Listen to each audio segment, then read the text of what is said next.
Hello लोगोफोर, welcome to my YouTube channel Rajib and Views. आं दिनै मोनसे जारिमिनारि हाबानि सोमोन्दै नोंथांमोनजों सावरायनो नागिरदों।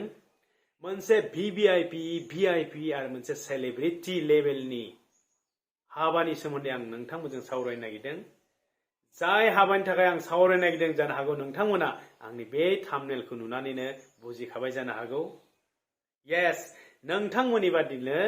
नोंथांमोननि साननाय बायदिनो आङो बिथां बिदा गेदेर मनेस्वर दैमारी आदा आरो सम्पा बर'नि गोथार जुलिनि सोमोन्दैनो आं सावरायनो नागिरदों। बेखायनो आं बिथांमोननि हाबाखौ मोनसे VVIP सेलिब्रिटी आरो मोनसे जारिमिनारि हाबा होननानै बुंनो नागिरदों। मानो होनोब्ला जायनि हाबाया आसामनि chief minister doctor Himanta Biswa Sarma sir आरो बिटिआरनि चिफ प्रमोद बर' बिथांमोननि नारा नाथा नाजानायाव खनले नारसिननायाव खनले सावरायनायनि गेजेराव बिथां मनेस्वर आदाया हाबा जानांसिगौ बा हाबा जागोन होननानै मोनसे गरन्थ'आव फैदोंमोन आरो लासैनो थांनाय 2022 मायथाइनि 24 जानुवारि खालि हाबाया मोनसे सेलिब्रिटीनि हाबा बायदि गाजा गोमजानि जानानै थांबाय। जों बयबो मिथिखागौ बेबायदि हाबाया मोनसे जारिमिनारि हाबा बा बेबायदि हाबाया आसामनि गेजेरावनो 2022 मायथाइयावनो टप मोस्ट चर्चायाव थानाय हाबा होननानै आं बेखायनो बुंनो नागिरदों। बिथां मनेस्वर आदा आरो सम्पा बर'मोननि गोथार जुलिया जेरैबायदि जोंगा मागा, जेरैबायदि गोल्डेन जुबिली फाथिनाय बायदि, जेरैबायदि डायमन्ड जुबिली फाथिनाय बायदि गाजा गोमजायै जाना थांबाय, बेनिख्रुइ बेफोरबायदि आरो हाबा जों 2022 मायथाइयाव दासिमबो जोङो नुनो मोनाखै।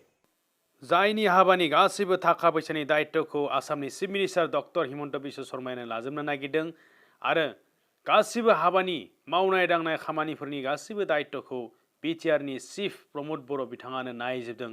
अब्ला बेफोरबायदि हाबाया दिनैनि तारिखाव जारिमिनारि हाबा नंगौना नङा? आरो बे जारिमिनारि हाबा, बे जारिमिनारि हाबानि रेकर्डखौ सिफायनो थाखाय गोबाव सम नांगोन। बिदिब्लालाय मनेस्वर दैमारी आदायालाय सोर? मनेस्वर दैमारी आदायानो जाहैबाय बाक्सा डिस्ट्रिक्टनि महरीपारा ओनसोलनि फख्रिपारा गामिनि सासे बर' बिमानि गोरबोआव जोनोम मोननाय जोहोलाव गेदेर।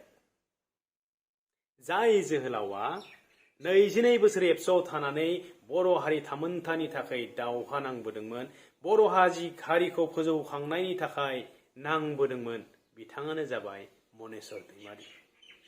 आरो जायनि जौथाया मात्र 3 फुट 4 इंसि, नाथाय बिनि साननाय हनाय, बिनि मेलेम आरो बिनि बुद्धि गियान बेसेबांबा गुननि गोजौ। बेफोरबायदि गियानि आखल मोजां आखलनि थाखायनो जानो हागौ आसामनि chief minister doctor Himanta Biswa Sharma, बिटिआरनि चिफ प्रमोद बर' बिथांमोन आरो माखासे सान्थौगिरि इन्टेलेक्चुवेल लोगोफोरा बिथांनि हाबाखौ नारा नाथा नाजाथाबनानैब्लाबो थांनाय 24 अक्ट'आव जुलिनि बान्दोआव खानानै होबाय, जाहाथे बिथाङा आलो गोजोनै संसार जालांनो हायो।